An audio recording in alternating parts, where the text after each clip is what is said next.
দেখো আজ আমি একটি কচি কুমড়োর ভর্তার রেসিপি তোমাদের সাথে শেয়ার করব। আমি পিস পিস করে কেটে নিয়েছি।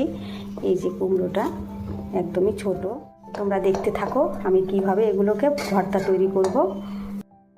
এখন এটাকে সামান্য জল দিয়ে এটাকে ওভেনে বসিয়ে দেব। তো বন্ধুরা তোমরা দেখো, আমি এই কচি কুমড়োর ভর্তা বানানোর জন্য এখানে আমি ছোটো সাইজে দুটো পেঁয়াজ নিয়েছি আর দুটো কাঁচা লঙ্কা নিয়েছি। এখন এগুলোকে আমি ঝিরি করে কেটে নেব। তো বন্ধুরা দেখো সেদ্ধ হয়ে গেছে। এবার আমি কুমড়োগুলো থালায় নিয়ে নেব। এতে দিয়ে দেবো পেঁয়াজ কুচি, দিয়ে দেবো কাঁচা লঙ্কা, ধনে পাতা, লবণ আর দিয়ে দেবো সর্ষের তেল। বন্ধুরা এই ভর্তা আমি একদম ঘরোয়া পদ্ধতিতে তৈরি করেছি। এই কুমড়ো ভর্তা গরম ভাতের সাথে অসাধারণ লাগে খেতে। তোমরা একদম এইভাবে ঘরোয়া পদ্ধতিতে করে খেয়ে দেখবে, আশা রাখছি তোমাদের ভালো লাগবে। কচি কুমড়ো মাখা দারুণ লাগে গরম ভাতের সাথে। তো বন্ধুরা আমার কুমড়ো ভর্তার রেসিপি তৈরি হয়ে গেছে।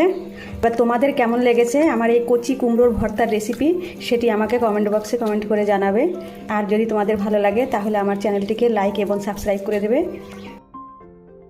বন্ধুদের সাথে শেয়ার করবে। তাহলে আজকে এই পর্যন্ত, আবার কোনো নতুনত্ব রেসিপি নিয়ে চলে আসবো। ধন্যবাদ।